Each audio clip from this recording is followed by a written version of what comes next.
Good morning, everybody. It's Matildis. Welcome back to Little Fiddly Bits YouTube channel. I have a special treat for you today. Let me go ahead and bring up the camera real quick. Oh, goodness. There we are. This is a gigantic monster of a piece that I have been working on, oh goodness, off and on, sort of, since 2019. What happened was version 1.0 of this piece was destroyed in a house fire January of 2020, and I spent all of 2020 not really doing anything with it. And then 2021, we moved into our new home. Life is good. I bought vellum. I got started. You've seen me working on the calligraphy for this piece in a previous video. In fact, I'm pretty sure you saw me beginning the calligraphy over here. Now the calligraphy is done. I have been transferring images. Let me see. I've got images here that were originally on graph paper, and I had transferred them to the 1.0 version of this piece. And when the scroll was destroyed, an acquaintance of mine who has experience with this sort of thing took very high quality PDF images, the exact size and dimensions that I needed, and sent them to me so that I would not have to start over from scratch. So I've taken these images and I've used what's called graphite transfer paper to transfer them over onto the piece, and that is what I'm going to be showing you how to do today. The first thing you need is graphite transfer paper, which I've got right here. This is similar to carbon paper, but not quite. Carbon paper, I've been told, has sort of a waxy residue that can get in the way of paint and resist and generally give you a really bad day and potentially even ruin your work, and we don't want that to happen. So what I'm going to do, graphite paper, on the other hand, does not have that waxy residue, or so I have been told.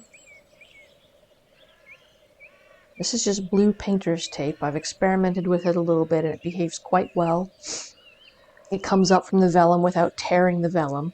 It does tear the graphite paper, but I've been reusing this sheet and just not peeling the tape off for a while now, and it seems to be behaving rather well. The second thing you need are the images that you want to transfer. In this case, I've got a bunch of dancers and a couple of musicians. These are pulled from Bodleian Manuscript 264, the Roman de Alexandra. Excuse me. I was specifically requested to have somebody in a goat mask.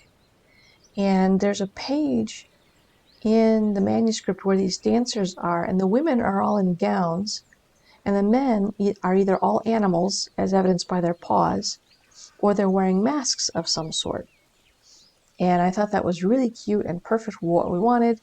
This dog is straight out of the manuscript. The bull or cow or whatever he is, bull I suppose since he has horns, is from the manuscript. And I found the goat on another page and just transferred his head over here to give us a goat mask as requested by the recipient.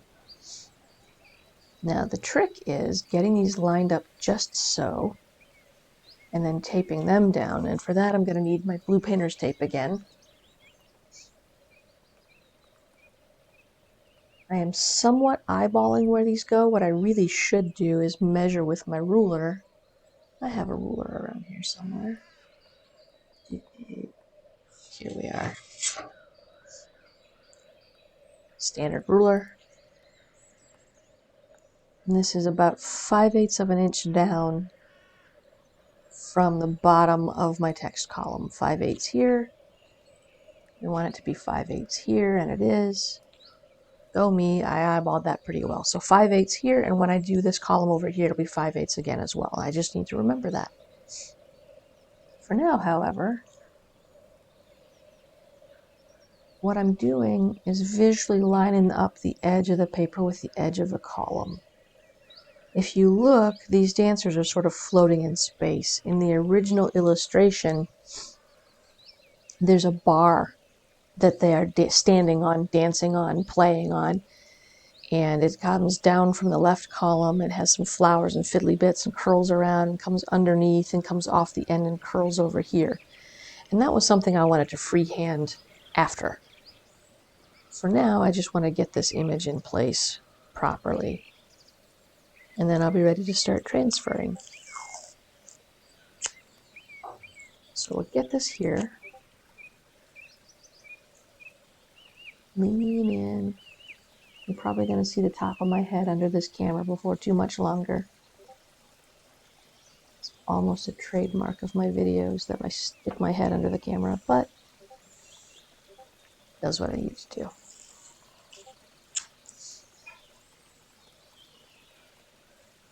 You want to anchor this nicely.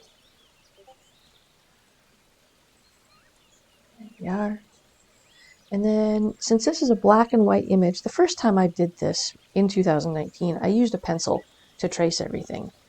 And the only problem with that was that it was the same color as all of the black and white drawing, and so I couldn't tell where all I had been. And when I missed a spot, I couldn't tell that I'd missed a spot. So I'm using an obnoxious pink pen. But if you look at these images, hopefully get up close here, you can see the pink, I hope. In person, the pink shows up a little bit better. But you can see where you've been, and it's extraordinarily helpful. Having said that, all we really do is get down in here and start drawing, start tracing. That's the drum, just like that. And I recognize that my hand is, being left-handed, I'm in the way of everything that you want to see.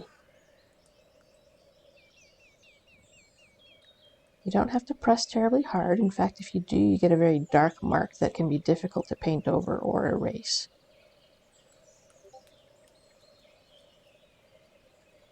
Just enough to be able to see the color of the ink on the page. Does that show up? Let me see if I can zoom in a little bit on this camera. There we are. Much better.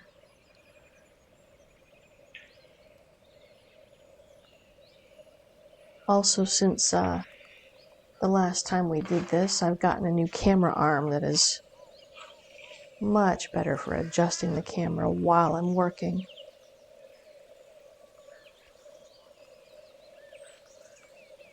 I'll bring the arm up like that. And the hand. This beater. Can you see the pink? Should I change the color of my lighting a little bit? I can do that now too. It's pretty sweet.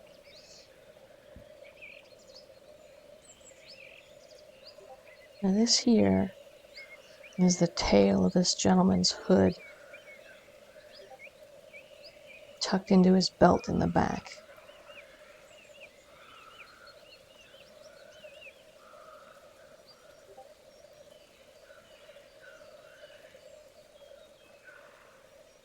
And there we are, that's the first figure. And just to give you an idea, ordinarily I wouldn't do this, but I want you to see how clean this looks. There he is, just like that. Super tidy, super clean. Surprisingly easy to do. I'll get this back down again. Nice and straight.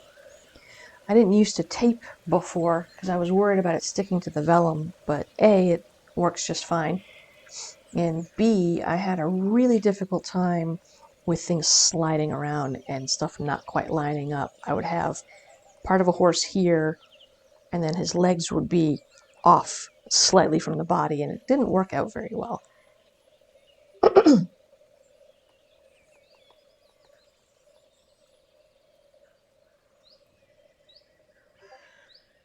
The main trick, whether you're left-handed or right-handed, is that you want to be able to see where the lines go so that you can trace them faithfully. And of course, these are photocopies of tracings from a year ago, from 2 years ago. The year 2020 really exists for anyone? It's hard to say. And here where they're clasping hands is going to look a little bit weird regardless, but what I'll do is I'll pull up my reference images and print those off. Yeah.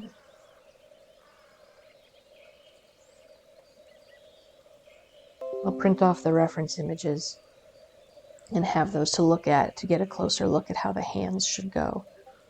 I remember this dog is actually a very pale blue.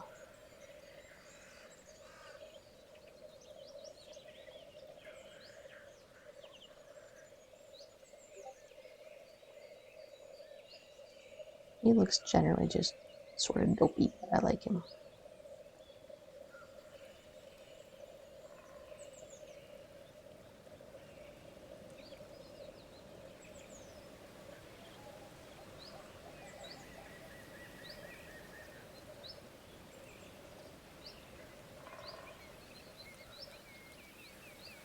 And if you look here, there's a little bit missing in the hand. And that's because when I first traced this 2 years ago, I missed a spot. So we'll put his hand back in there. You'll also see a number of these guys wearing belt pouches with daggers. He doesn't have a pouch, but he does have a dagger. So that's what that is right here.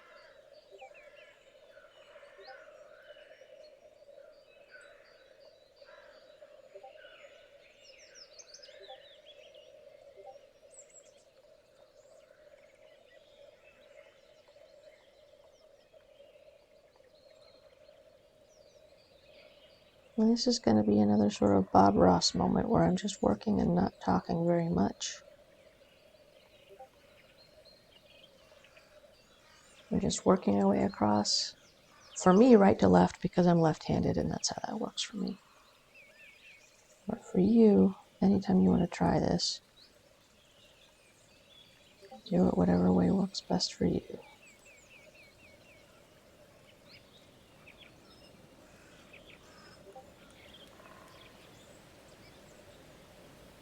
Now, for some reason, my cats have decided that this particular piece of paper, I have several for all these different miniatures here, but this particular one was the best cat toy ever, which is why it's got a hole in it right here. That's a tooth puncture. And there's another one right here. Get that out of the way. I found this in an entirely different room of the house not too long ago, in with my cat's other treasure. She likes to collect treasures, you see.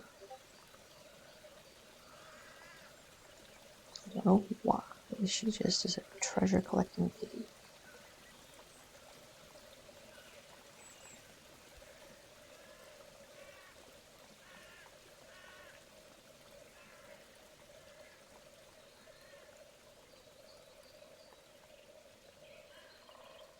About missed a spot.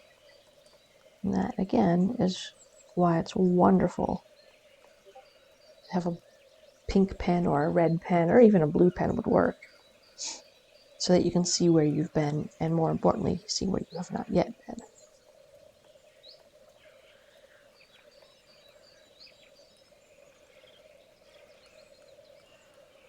I remember being intrigued when I was working on this.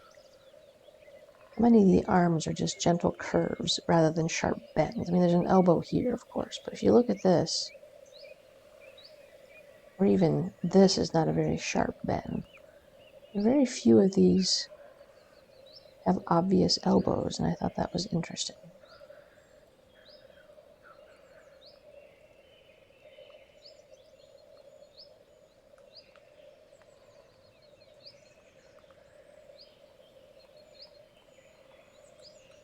So I had a fun thing happen not too long ago.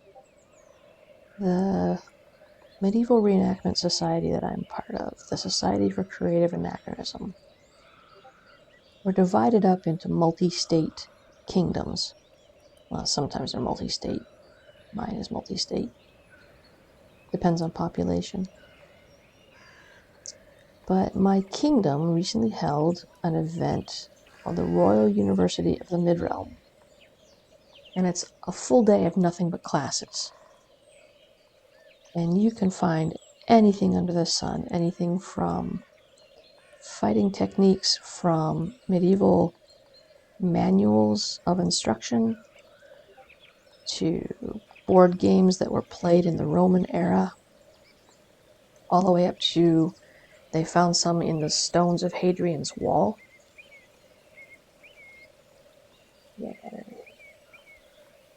To here's what the Anglo-Saxon lyre looks like when reconstructed, and here's what we think it may have sounded like because I'm going to play it for you.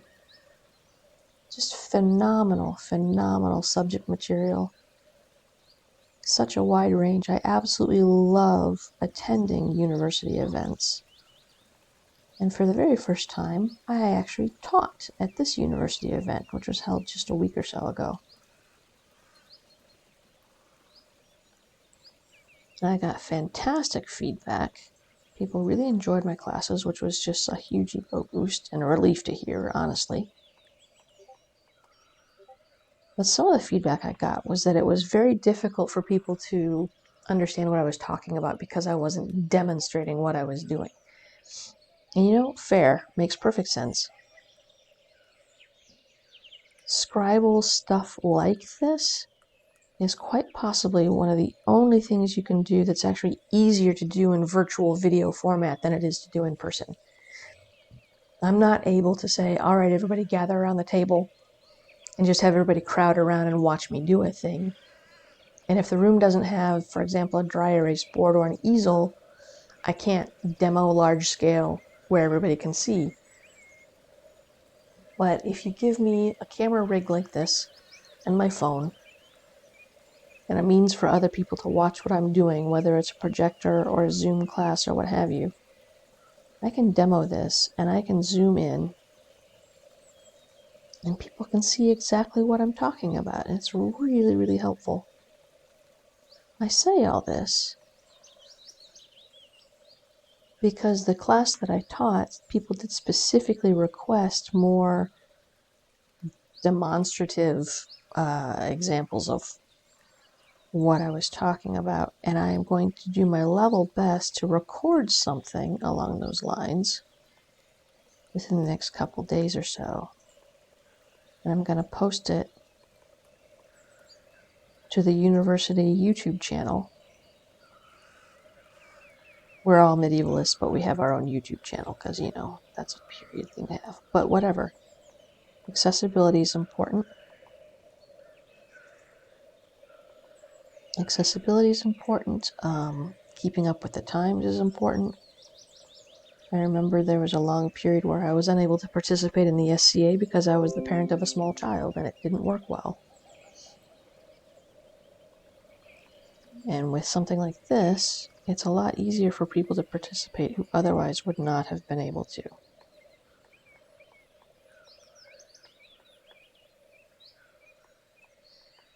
In fact, the Royal University of the Midrealm, RUM for short,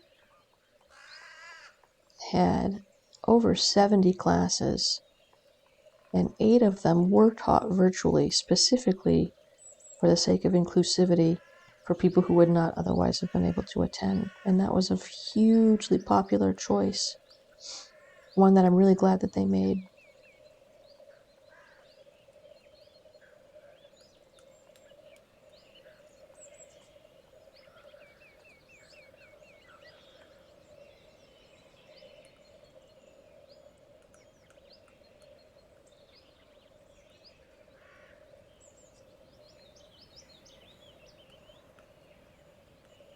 I could probably figure out a camera angle where you'd be able to see this as I do it, but I have not yet figured that part out. I'd have to get the camera down here sideways, I think, and that would be awkward for a variety of reasons.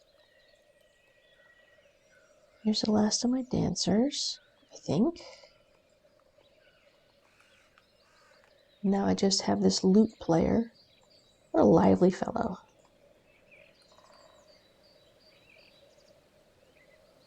He's having a good time dancing along to his own music. Living the dream. 800 years ago. This manuscript, if I recall correctly, was finished in about the 1340s.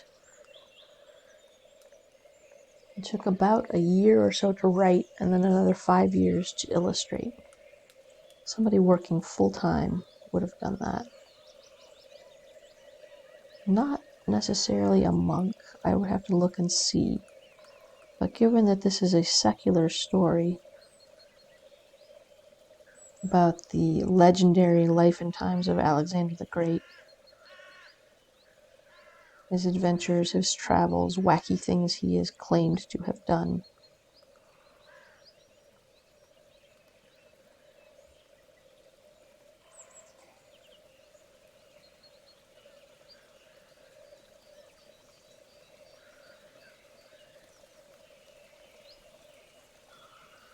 Anyway, what I was saying was I'm pretty sure it wasn't a monk who did this.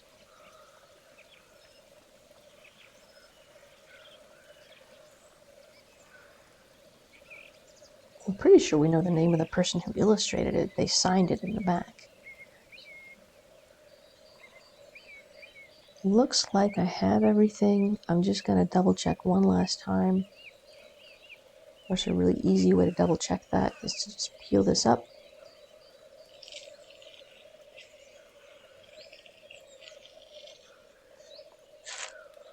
And there they are. Looking good. Looking really good.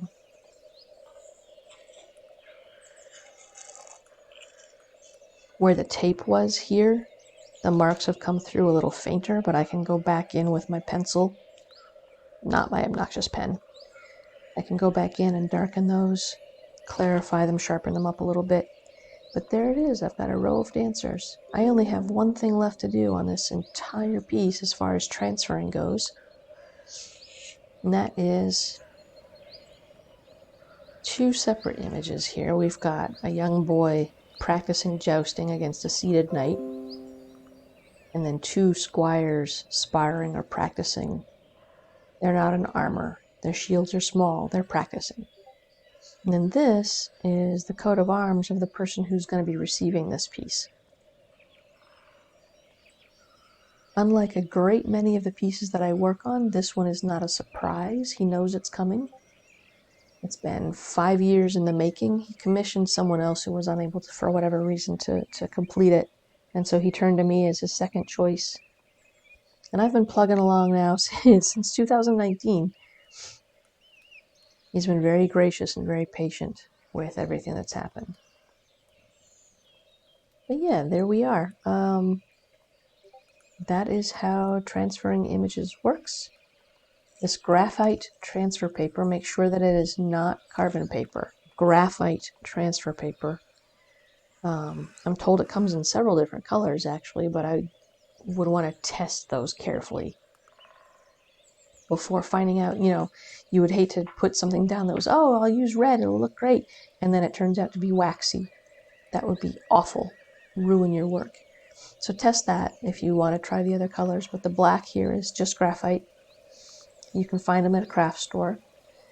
If by any chance you don't have the budget to purchase or the location to find some and purchase, you can take a sheet of ordinary tracing paper, take a pencil and just scribble graphite all over it until it's black, and then you have graphite transfer paper, and you treat it exactly like this stuff. You lay it down, you trace your image, you pull it up, done. Looks fantastic. Now, of course, I have to try and peel this off without tearing the paper. Will I get lucky? Let's find out. Oh, the gods love me today. Hooray! On this side. I shouldn't get too cocky, though.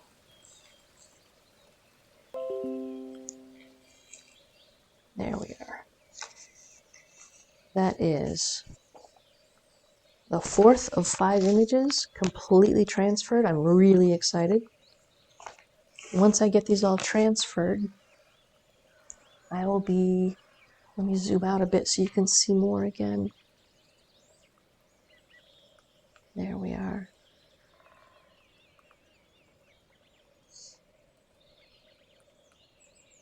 So here is most of the piece.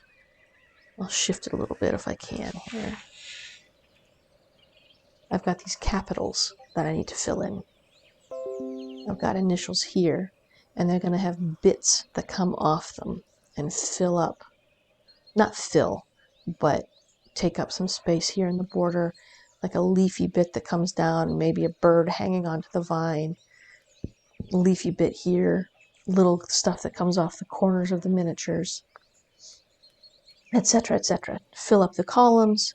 This is going to come down and become the bar that these fellows are dancing on. Incidentally, this is graphite, so it mostly erases when we're done. It takes a little bit of effort. It's not perfect, but a lot of this I'll be able to cover up with paint.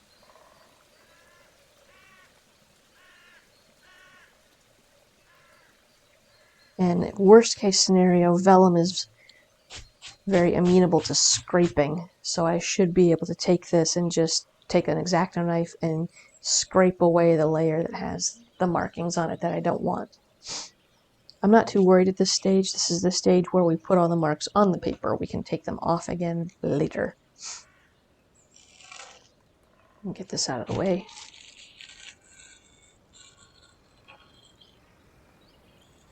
Carefully.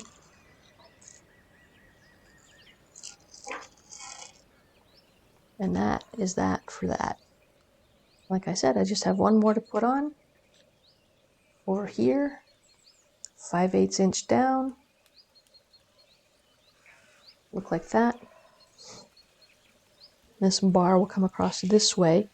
Now over here, the bar is going to come down the middle, meet these arms, and then split, because these are two separate scenes, whereas over here it's one big scene.